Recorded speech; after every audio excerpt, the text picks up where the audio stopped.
Okay, peace and blessings, everybody. It's your brother Asare back with yet another one. Peace to the true and living. Who's true and living? If you've been tuning into this, kind of sticking with me, hanging in there with me, you are the true and living. Nice to meet you. Today we have we're gonna continue down that similar rabbit hole we've been going down. We have kind of like an interesting piece. We're gonna kind of get into the soul or get back into the soul. Kind of like how we did on the video about the etheric blueprint and everything like that. We're going to get into the soul, but we're going to stay dealing with the soul from the perspective of an electric phenomenon. You see what I'm saying? We're dealing with the soul from an electric perspective as opposed to a spiritual perspective. The significance of that is when we deal with it from a spiritual perspective, it's often caught up in the realm of the subjective. You see what I'm saying? Whatever you believe it to be and whatever you think it is. When we kind of deal with it as an electrical phenomenon, not saying it's not a spiritual thing, but to kind of just switch the framework and deal with it from an electrical perspective. You see what I'm saying? That opens it up to I don't know. It makes it more I don't know, more measurable.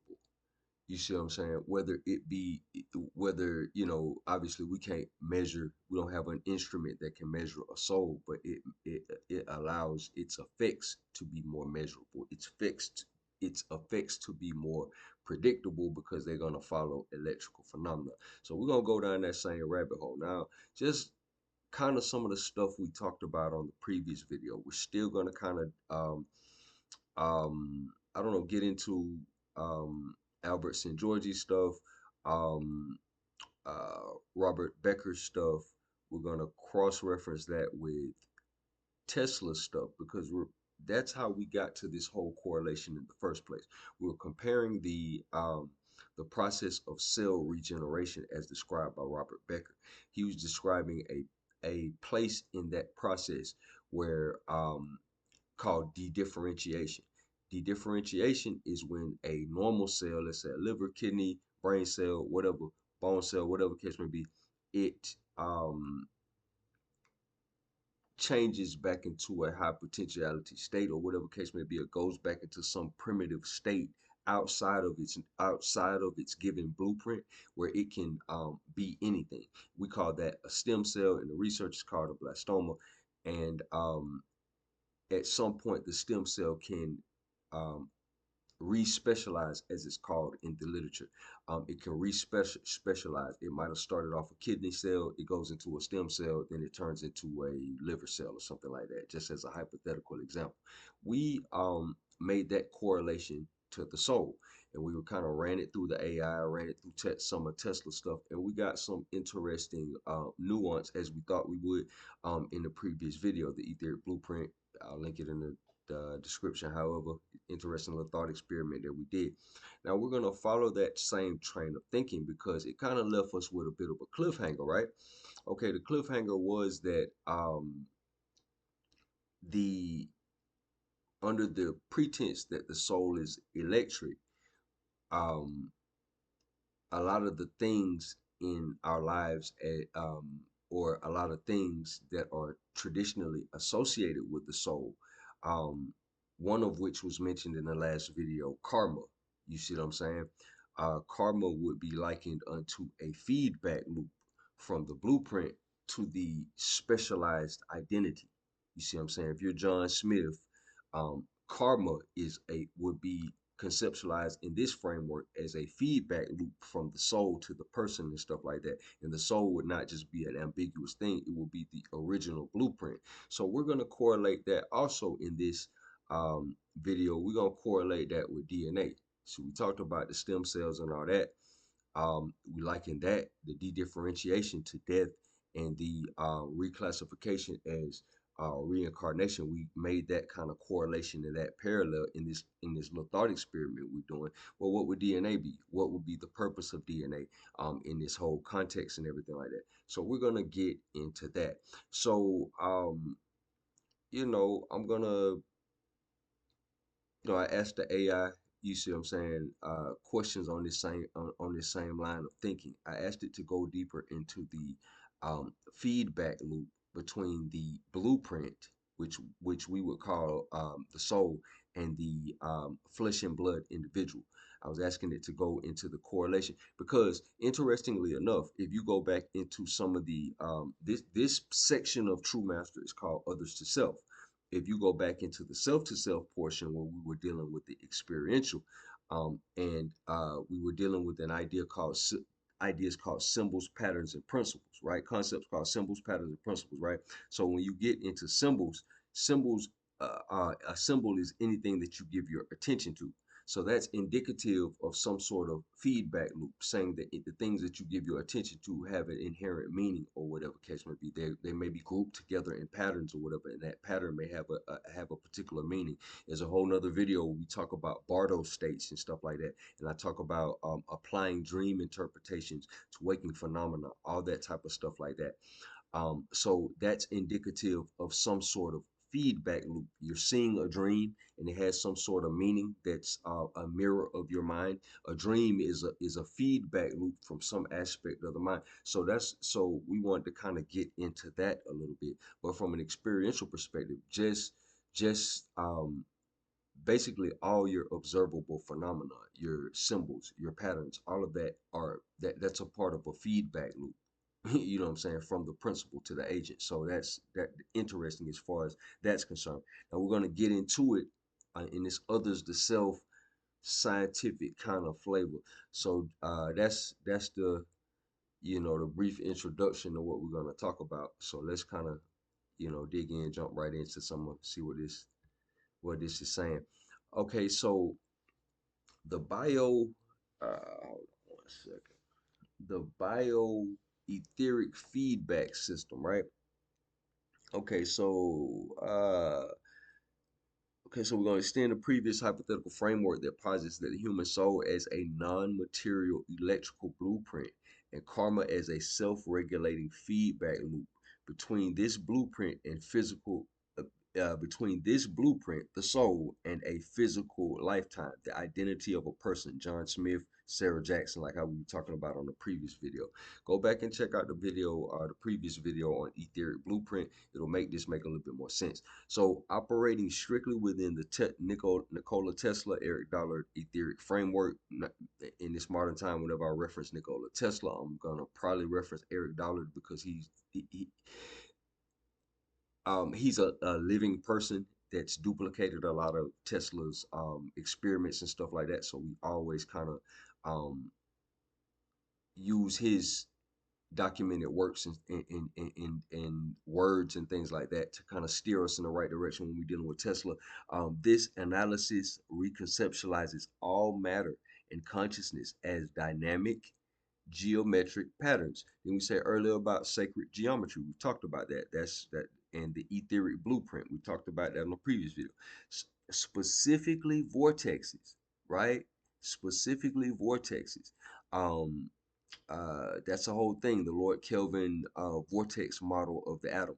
Okay, so within a ubiquitous non-material plenum known as the ether. So when we get into this perspective, when you talk about the vortex model of the atom, and even when he talks about the cells being dielectric vortices and all that, the AI kind of goes into all that and stuff like that. That's a model of the atom from a far gone era, and it's basically dealing with it's tying into the ether concept as well because you're dealing with vortices within the ether. So it's dealing with atoms being stable vortices within the ether. You see what I'm saying? The ether being a fluid like medium, like how we talked about, we did a whole series on the ether, but this would conceptualize atoms as just being like stable vortices, or a lot of the, I don't know, certain perturbations, as we would call them in the ether, as being stable vortices.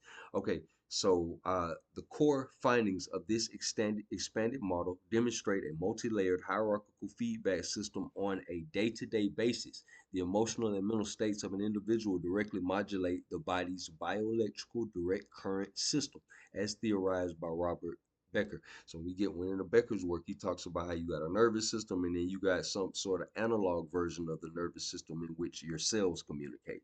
Talked about that. Okay, so this modulation in turn influences the coherence and resonance of the soul's etheric vortex. So he's conceptualizing, the AI is conceptualizing the soul as some sort of etheric vortex, because remember there's a whole I'll probably link a video in the description that kind of goes into that. Um, the idea of atoms as etheric vortexes and everything like that. It kind of uses this model kind of speaks upon the soul as an etheric vortex. Remember in the last video we even likened cells unto stable etheric vortexes. So good karma, good karma in the sense of karma, part of the feedback loop, corresponds to a state of etheric resonance with which reinforces the body's natural healing and regenerative properties, capabilities, excuse me. Uh, Conversely, negative karma manifests as energetic dissonance. You see what I'm saying? Leading to physical ailments and emotional suffering that acts as a self-correcting mechanism. So it's basically saying that negative karma is like discord in the system. You see what I'm saying? Just kind of going off of this framework with the soul being electrical and a lot of things such as karma being a feedback loop from that. Okay, so the function of DNA within this system is reimagined as a dynamic fractal antenna and conduit, right? So DNA within this system would be a would be reimagined as a dynamic fractal antenna and conduit, right? It's antenna for what? Antenna for the blueprint. You see what I'm saying? It does not merely contain a static genetic code like how we've been taught, but serves as the primary interface between the physical body and the etheric soul blueprint. So this links the DNA to the soul. You see what I'm saying? Or the original blueprint. Just like how just like corresponding how the DNA would basically be the blueprint for the physical being. But the DNA as it's being described here in this thought experiment, that the DNA is a fractal antenna and conduit um, uh, and facilitates an interface between the physical body and the etheric soul blueprint. Now, I'm gonna tell you honestly, to be perfectly honest, the only other person I've ever heard link the soul to DNA was Dr. Malachi York. If I'm gonna be honest, and if a lot of y'all gonna probably be honest, that's probably the when he talks about 9 ether and 6 ether and all that stuff like that. That's what comes to mind when we link the soul to DNA in my mind. But moving right along, okay, just giving credit where credit is due. Okay, so extending this model to the collective. The oversoul is redefined as a higher order macro vortex. So the I think I linked the video in the bio with Michio Kushi. He talks about the spiral of creation and all that. He talks about something very similar to this. Okay, so extending this model to the collective, the oversoul is redefined as a higher order macro vortex in the ether. It's like you're flushing your toilet, the vortex. You get what I'm saying? So with individual souls as nested micro vortices, right? So basically, how we talk about in True Master Volume 1, how you have groupings and types. You see what I'm saying?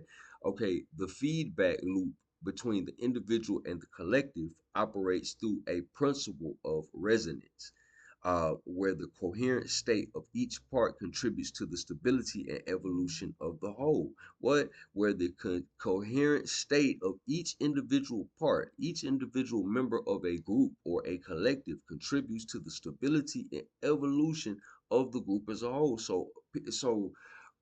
This is sounding similar to how what we were getting into when we were having a conversation about morphic resonance, morphogenic fields, and everything like that, or whatever case may be. A tribe of people or a particular ethnic group or whatever case may be will have common traditions and a common culture and stuff like that, and it would be a similar thing as what's being discussed here. So kind of just moving along, and it must be re-emphasized. We're not talking about this from a spiritual perspective. We're talking that this is strictly electrical. But as you can see, it's sort of mirroring, or it's sort of sounding very similar. Okay, so this provides a hypothetical physical basis for concepts of collective consciousness and universal interconnectedness. Introduction. Okay, the bioetheric premise, the central hypothesis under examination, posits that the human soul is an electrical blueprint. The human soul is an electrical blueprint, analogous to the pluripotent stem cell. So we still making a correlation between the human soul and the stem cell in this thought experiment. And that the principle of karma operates not as a metaphysical law. It's not a metaphysical law, like do unto others as you had to do unto all that, but as a bio-cybernetic feedback loop. It's a feedback loop from the blueprint to the identity or the specified cell, however, or the individual person. Okay, so this report is tasked with a deeper exploration of this premise, moving from abstract analogy to a detailed functional model. The entire analysis is intentionally filtered through the etheric framework of Nikola Tesla and Eric Dollard, a foundational constraint. Foundational constraint of this query. Okay, in this framework, the conventional understanding of a physical vacuum is abandoned in favor of a ubiquitous non-material plenum or ether. We talked about that. The space, empty space ain't empty. And it's several other people who have talked about that for years. So that's the thing. All phenomena from subatomic particles to consciousness are conceptualized as geometric and dynamic patterns within this singular omniscient, omnipresent medium. Okay, so everything has a blueprint. Okay, let's see here. To construct this model, several key intellectual components are synthesized and integrated. The etheric plenum of Tesla, which serves as the physical substrate for all existence. Robert Becker's bio-cybernetic research, which describes living matter as a semiconductor governed by direct current. We talked about that in the previous video. Several signals rather than ionic pulses. The vortex model of reality. Okay, this is something that we might not have talked about in detail. We kind of like skimmed over it. Vortex model of reality, which provides a conceptual bridge for describing both matter and consciousness as described vortices within the etheric field. Okay, because when you get into vortices, you get into centrifugal, centripetal, and all that. The philosophical concept of the oversoul here recontextualized as a collective consciousness, right? And finally, the principle of karma, which is reimagined as a self-regulating nonlinear electrical system. So it's not styling karma as like, you know, some sort of m- I don't know, metaphysical right and wrong thing. It's a feedback loop from the blueprint that it basically cleans up after itself. It adjusts itself based on what's going on. So this report seeks to outline the day-to-day operation of the hypothetical system and its implications for biological processes, the function of DNA, and the nature of collective consciousness. All right. Uh, Foundational framework, ether, biofields, and vortices. The ether plenum, let's see here, with the foundation of the entire conceptual model rests upon the etheric framework. We've talked about this on numerous videos, so I'm going to just kind of skim over some of this. Um, this viewpoint fundamentally departs from the modern physics by asserting that the so-called empty space, okay, we talked about that, within the plenum are phenomena a result of its dynamic polarization and motion. Let's see here. Two forces described. Okay, electricity and magnetism. Talking about two forces are described as archetypal pair. Okay, let me see here. Let's see here. These two forces are described as an archetypal pair whose union, expressed by the equation, gives equation gives rise to all electrification. Uh, let's see here. It says it's measured in Planck's. He lists within the plenum, all phenomena are a result of its dynamic polarization and motion. Dielectricity, symbolized by the Greek letter phi, is defined as an ether under stress and strain, while magnetism is ether in motion. These two forces are described as an archetypal pair whose union expressed by the equation phi times psi times phi equals Q, some is given, gives rise to all electrification, where Q is measured in Plancks. That's what I want to get to. Uh, Planck lengths. That's like a small incremental length. This etheric framework provides the physical basis for the entire model. All matter, including the biological body and its constituent atoms, is a result of the ether being thrown into infinitesimal whirls of prodigious velocity. So that's basically goes back into what we were talking about as we went through all these various different people. Um, Not what Asar was saying, but all the various different scientists and people who dealt with the ether and had patents and created things or whatever. They were talking about most of the phenomena that we observe are disturbances in the ether. So how they say in Star Wars, disturbance in the force. You see what I'm saying? Um, uh, what we perceive as matter as it pertains to Tesla's framework is considered captured ether, right? So we got into a lot of that in the previous video.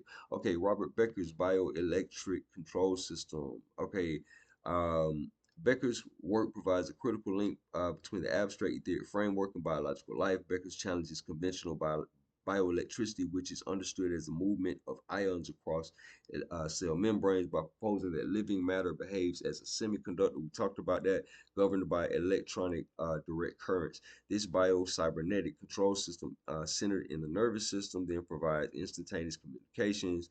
Okay, we talked about that between distant points in the body. It functions as a negative feedback loop that controls the intricate processes of growth, healing, and regeneration. So we went into all that. So let's go into the vortex model of consciousness, right? Okay, the etheric and biocybernetic frameworks provide a foundation for a vortex based model of consciousness. The concept is that consciousness itself is not localized in a single point, but exists as a dynamic pattern within a continuous multidimensional field, right?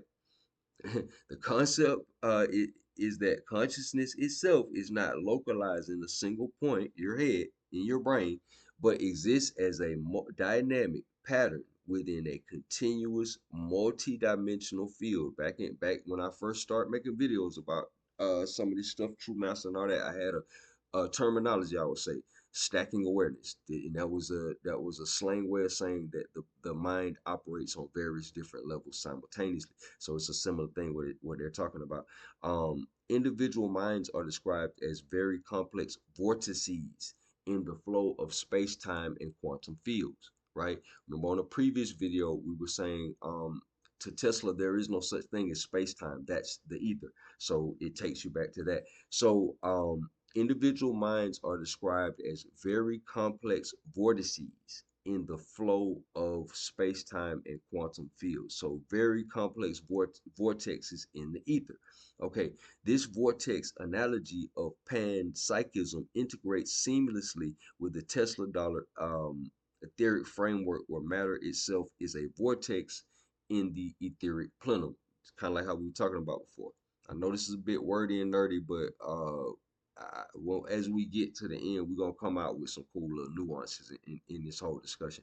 Okay, so the idea that consciousness is a persistent, geometrically defined vortex structure. So it's saying consciousness is a geometrically defined vortex structure within the ether, transcends the limitation of conventional biology, which often struggles to explain subjective experience, right? The existence of energy vortexes in nature, described as concentrated flows of etheric energy, provides an empirical light parallel, as these sites are believed to facilitate heightened states of consciousness and a sense of profound well-being. These phenomena are not mystical. They're not mystical. They are a direct consequence of a human etheric vortex coming into resonance with a naturally occurring etheric pattern. Hmm. Okay. Okay. Yeah. That would go back into the conversation about geobiology. when we were talking about these phenomena are not mystical, they are direct correspondence of a human's etheric vortex coming into resonance with a naturally occurring etheric pattern.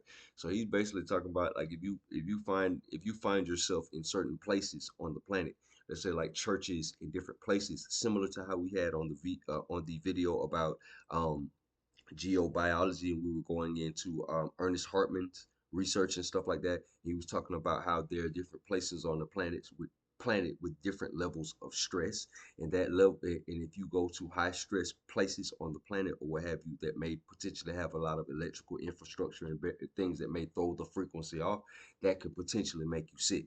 Okay, versus let's say you go into a church where people in certain places you got cathedrals that's been there hundreds of years and stuff like that or whatever, where people been singing and praying and chanting and all this stuff like that for hundreds of years, and it sets up a certain type of resonance, and when you go there you may potentially have some sort of experience, or the quality of energy is different there. Basically, what he's saying is that's you coming into resonance with it. As we've been seeing in this whole discourse, the idea of resonance is a major thing. So moving right along, at a critical point to understand is that the entire hypothetical construct relies on the premise that the etheric framework is a literal description of reality. This requires a departure from mainstream physics, which has largely dismissed the concept of the luminiferous ether, right?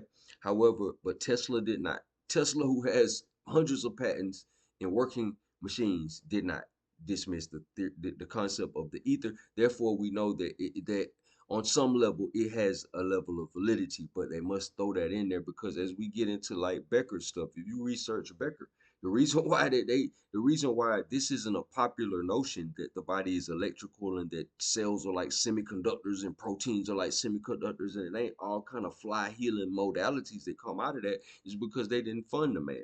They didn't give him the necessary funding he needed to do certain things or whatever the case may be. So, for obvious reasons, because they can't sell you medicine if you can go buy um, equipment one time, that can potentially offer you um, healing or rejuvenation from whatever ailment that you got based on frequency. You see what I'm saying? You don't have to be a drug addict. You see what I'm saying? To whatever that medication may be. Okay, so moving right along. Okay, so this requires a departure from mainstream physics, which has largely dismissed the concept of the luminiferous ether. However, within the confines of this conceptual model, the causal relationships hold the current of injury described by Becker. A measurable electrical signal at a wound site can be interpreted as a direct physical manifestation of localized dissonance in the body. All right, a wound, the pain you feel when you get a wound or something like that. Or the body's etheric vortex pattern. So direct physical manifestation of localized dissonance in the body's etheric vortex pattern. This measurable signal is the first level of karmic feedback. Wow. So he's basically saying in this, the AI is basically saying physical pain is the first level of karma or karmic feedback that's entering physical sensations are aspects of this feedback loop, aspects of karma, as it were. Okay, a physical alert that the system is out of alignment. All right. The karmic feedback loop, a day-to-day electrical model. The core of this report addresses the day-to-day operation of the karmic feedback loop, a process that is far from a metaphysical judgment, and is instead a continuous biocybernetic calibration. It's making adjustment. It's making adjustment. Remember how mom used to do you in church or whatever case may be? Was spit on the thumb and tighten you up real quick. It's a calibration. Um, the soul is not a static blueprint, right? This is what AI is saying. The soul is not a static blueprint, but a dynamic, pluripotent vortex pattern, similar to what we talking. Because we getting this model, we getting this, we're cross-referencing a stem cell, DNA, and all this stuff to the soul and stuff like that. Because as we always say, nature is self-similar across scale. So you know, uh, pluripotent vortex pattern capable of expressing infinite varieties of a lifetime. Its stability and integrity are determined by the coherence of its etheric structure, which is in constant flux based on daily inputs. So basically, wow, you're constantly going through situations that's testing various aspects of yourself, basically, and that that be the truth. The mechanism of daily feedback, dielectric and magnetic modulation. The input into this system is a continuous modulation of the body's direct current system.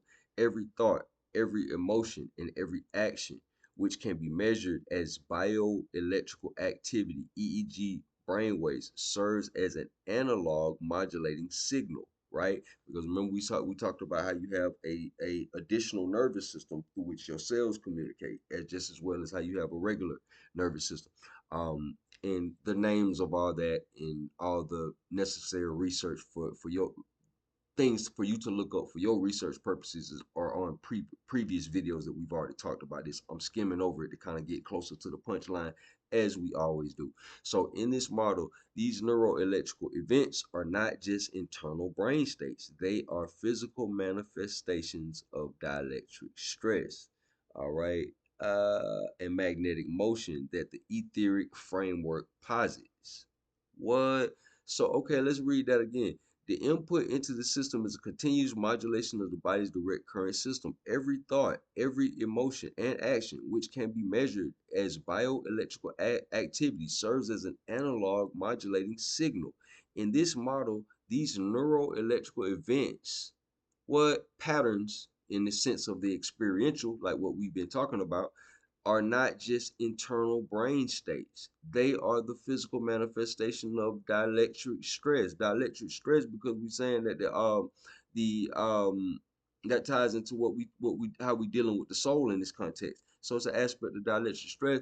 Okay, so let's see. These physical signals modulate the body's DC system, which then directly influences the larger etheric vortex pattern of the soul. So he's saying every thought, every emotion, every action that you actually take is a part of the feedback loop from the original blueprint. So it goes back, it bleeds back into what we've been talking about on the self to self when we talk about the principle, the ego, and the agent and everything like that, in the relationship that you have with yourself. How yourself is your most important relationship.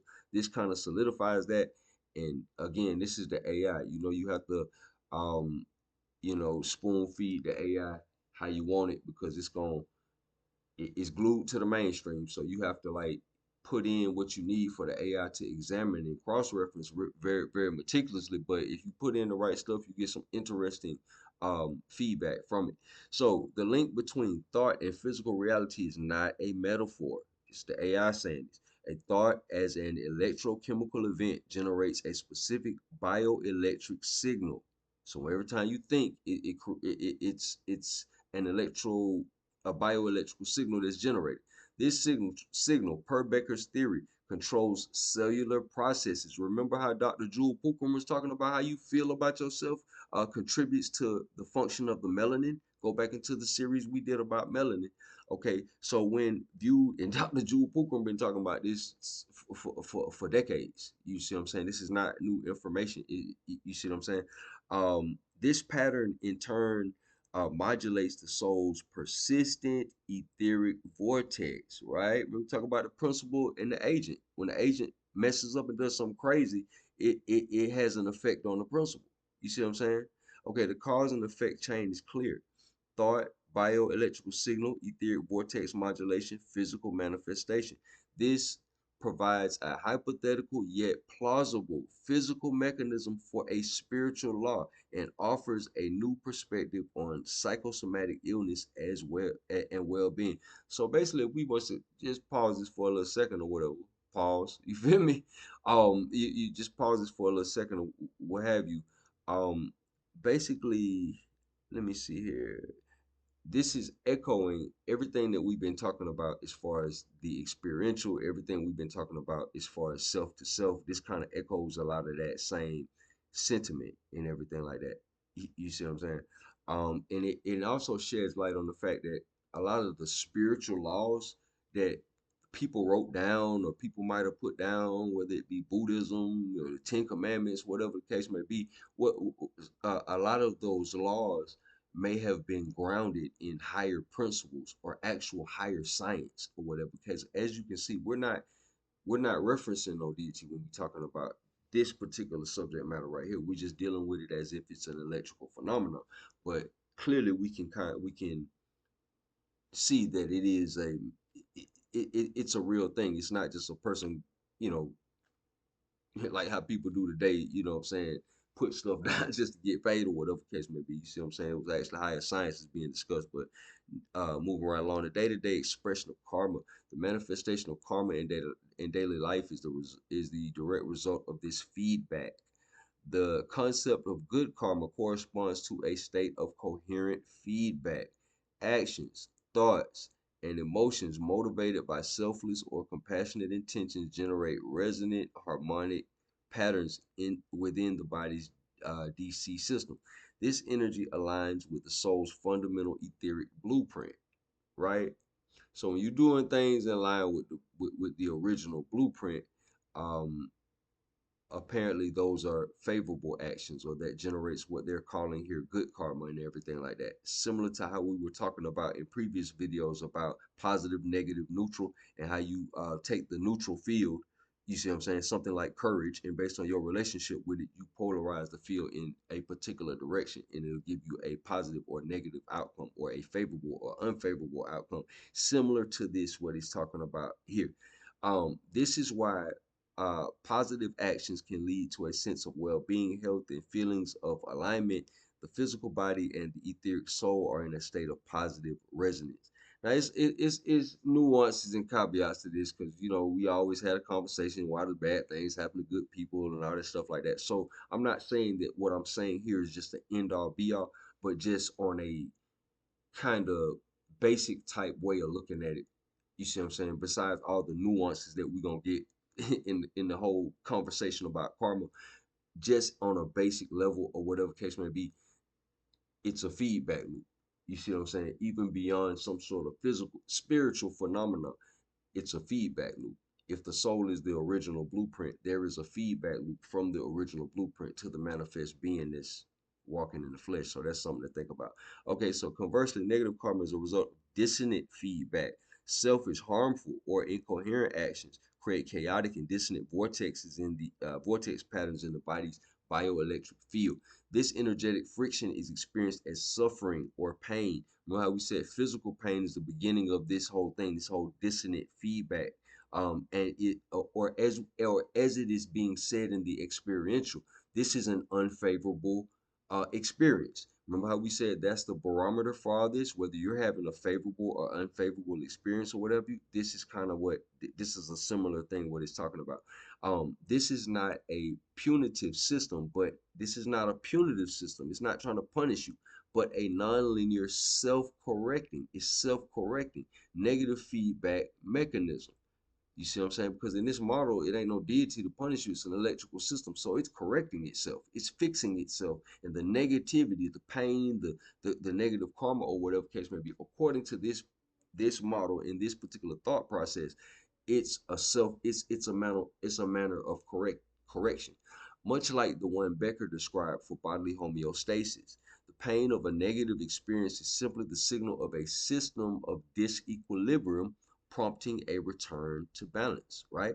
Hypothetical processes affected by the loop. The implications of this feedback loop extend to fundamental biological processes, regeneration and healing. A coherent feedback loop strengthens the bioelectrical field, enabling it to better access and implement the soul's original etheric blueprint. Back to that.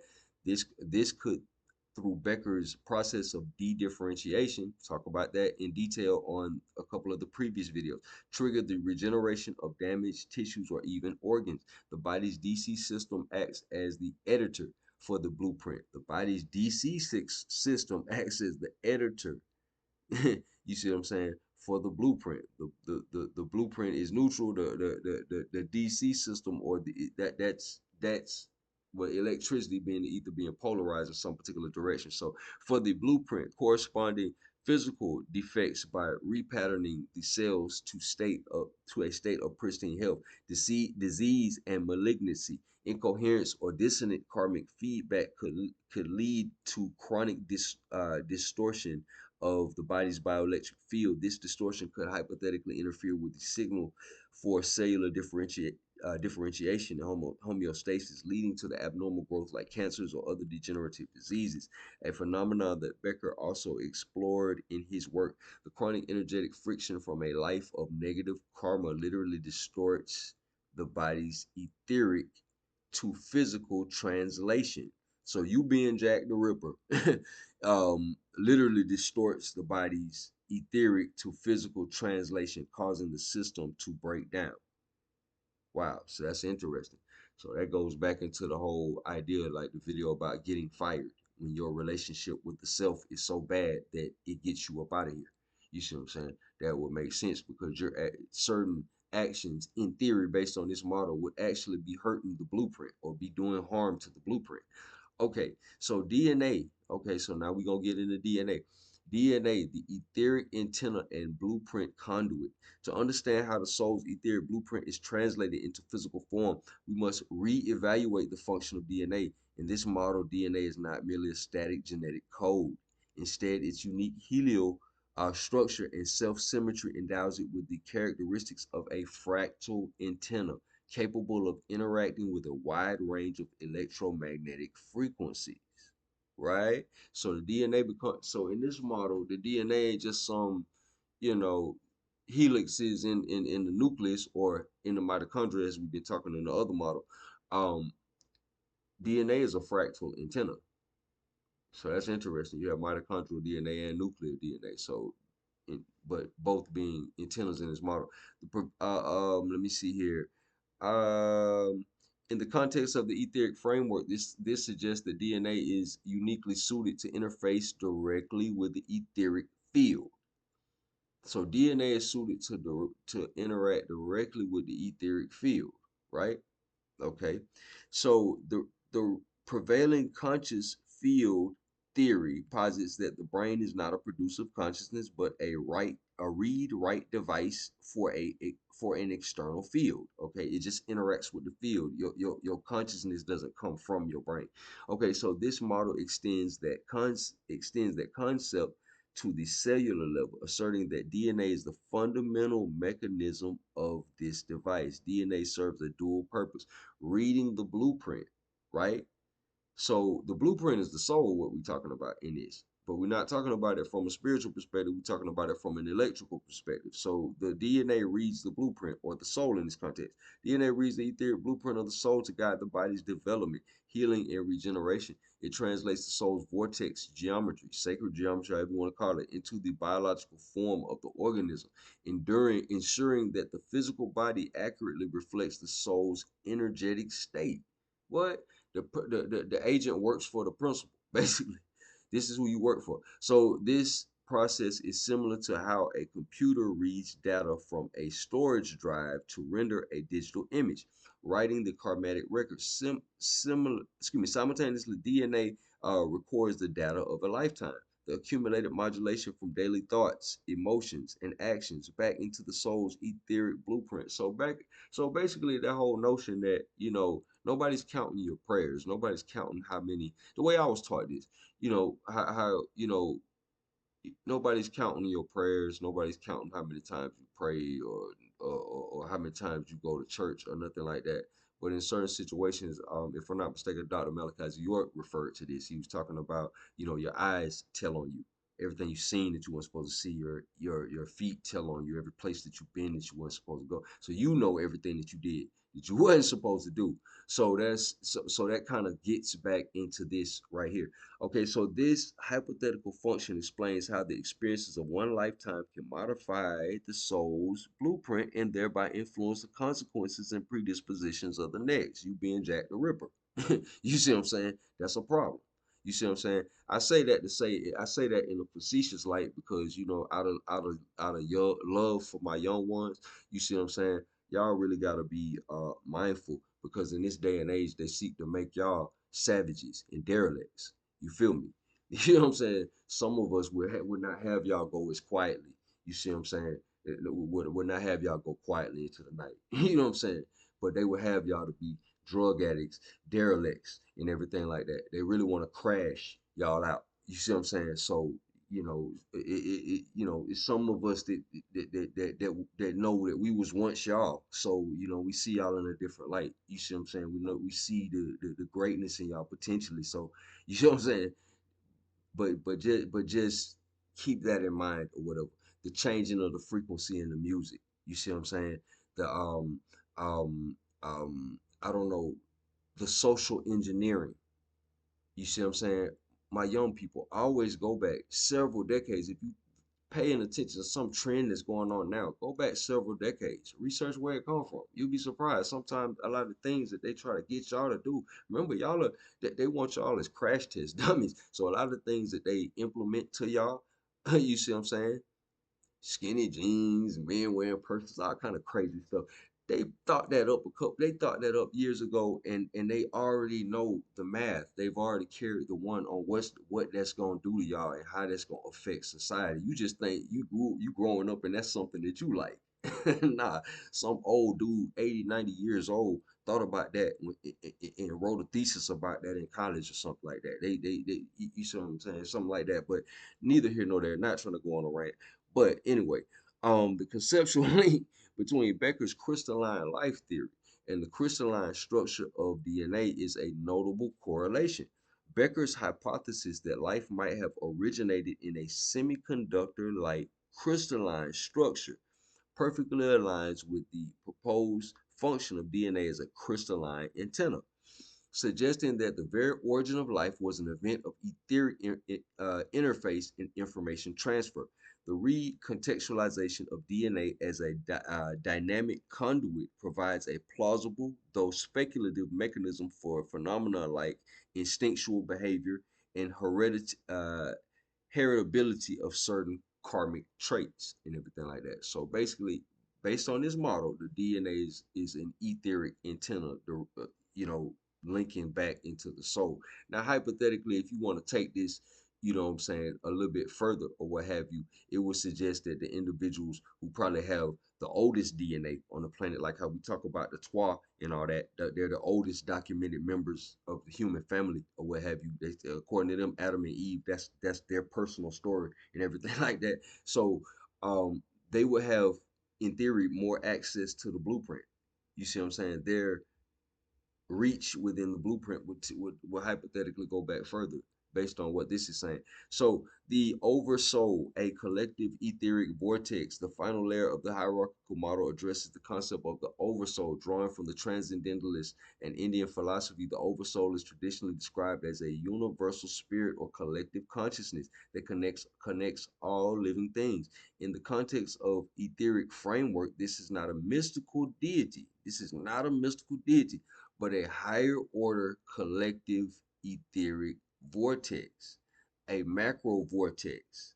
The soul, in this sense, would be a smaller micro vortex, a macro vortex of which individual souls or blueprints are merely nested micro vortices.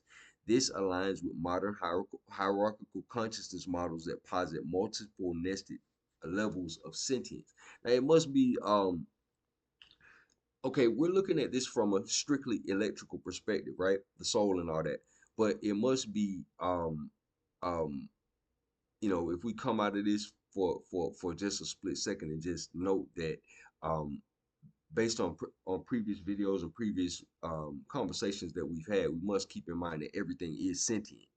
You see what I'm saying? On some level as well. So that's another thing to throw into that. We're not really dealing with that because it's an electrical model of it. But that's something else that could be through in when we want to kind of get back into the fullness of the conversation. So the hierarchical feedback loop, a feedback loop exists between the individual soul and the oversoul. So just like the individual person has a feedback loop to the blueprint, which will the soul, however it may go, the individual soul has a feedback loop according to this to the oversoul based on this concept. Okay, so just like an individual cell will have some sort of connection to groupings of cells or whatever case may be, that potentially, let's say, form an organ or something like that. I think that's the similar correlation that it's making. Operating on the principle of resonance, actions that bring in individual etheric vortex into greater coherence, positive karma, also contribute to the resonance and stability of larger oversoul vortex.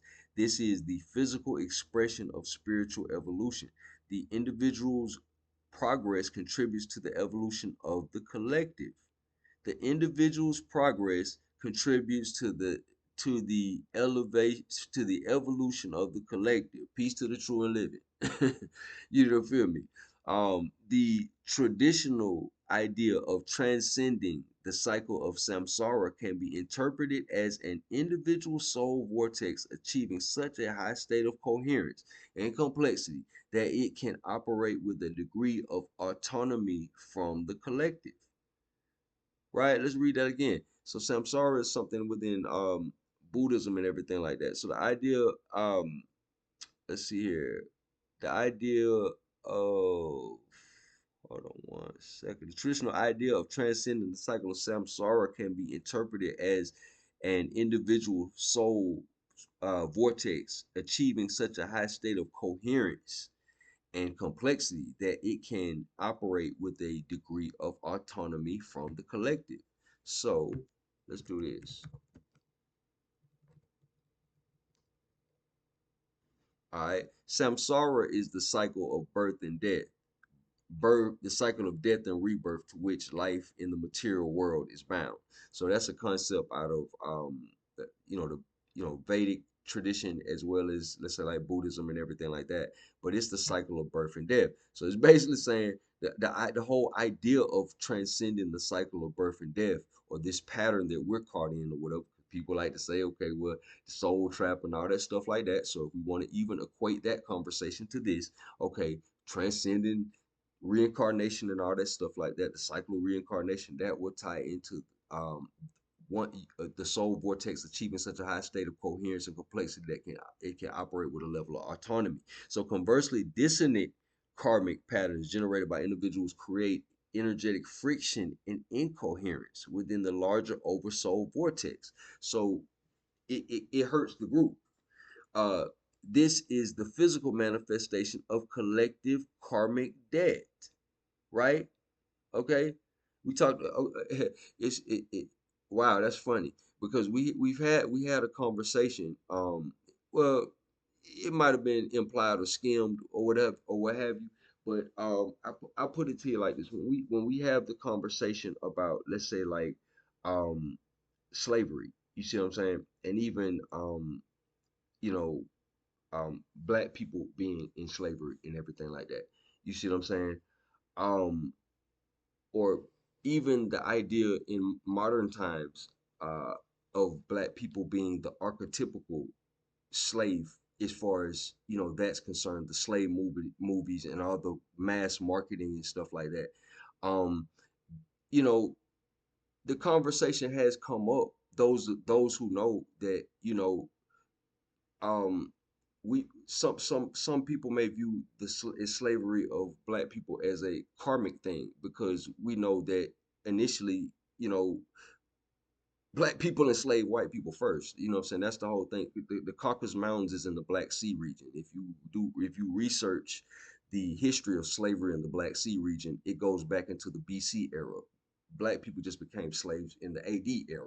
You see what I'm saying? So that there's a long history of slavery as far as that. And even when we get into some like how we talked about on previous videos, when we get into Dana Marnich's research, and she talks about the black Arabs that had white slaves. So you know what I'm saying, Andalusian slave trade, the Pontic slave trade from Greek times, even prior to that, the Greek cities that are built on top of that are built in Anatolia are built on top of Mycenaean cities that are built on top of Minoan cities that are all for the purpose of slave trade. So that's a thing. So I just say all that to say, not to really even harp on that conversation, but I say all that to say, um, how we talk about oversoul and karmatic debt. This is the physical manifestation of collective karmatic debt. The state of the collective is a direct sum of the energetic states of the individuals that composed it.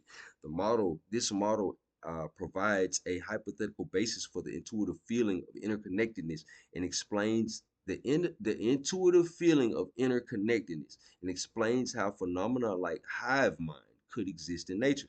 The direct electrical etheric link between individual souls and the oversoul could explain how empathy and intuition are possible.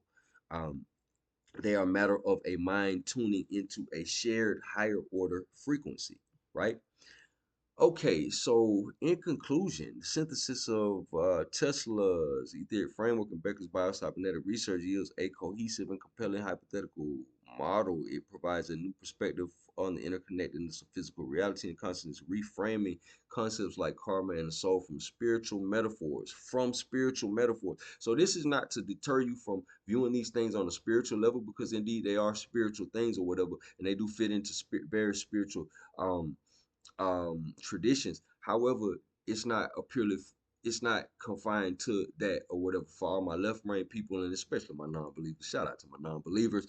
Um, we've given you a lot of scientists who have bodies of work that you can research this, and we've walked this all the way up into various different levels. So even if you don't view the soul as a real thing, you can still view it as an electrical phenomenon. It still qualifies as an electrical phenomenon.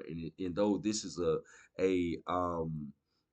I don't know, a thought experiment, as we've been saying, um, it's built on a lot of I don't know, scientific constants.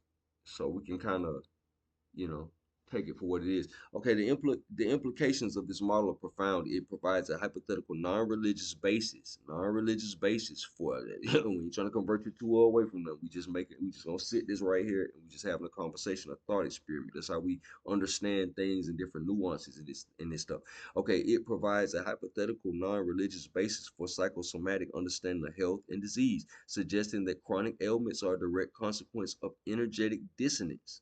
We keep hearing that. We've heard about that from Ernest Hartman. We heard about that from Bako Tepasare. We talking about symbols, patterns, and principles. These same things. We heard about this dissonance in various different times, caused by our daily thoughts and actions. What uh, chronic ailments are a direct consequence of energetic dissonance caused by daily thoughts and actions. This could lead to a new field of etheric medicine focused on restoring the body's electric and etheric coherence through techniques of resonance and frequency. Furthermore, the hierarchical model of the oversoul provides a new way to understand human interconnectedness and the potential for collective evolution. By consciously generating coherent karmic patterns, individuals not only heal themselves but also contribute to the health and stability of the entire oversoul vortex. Right?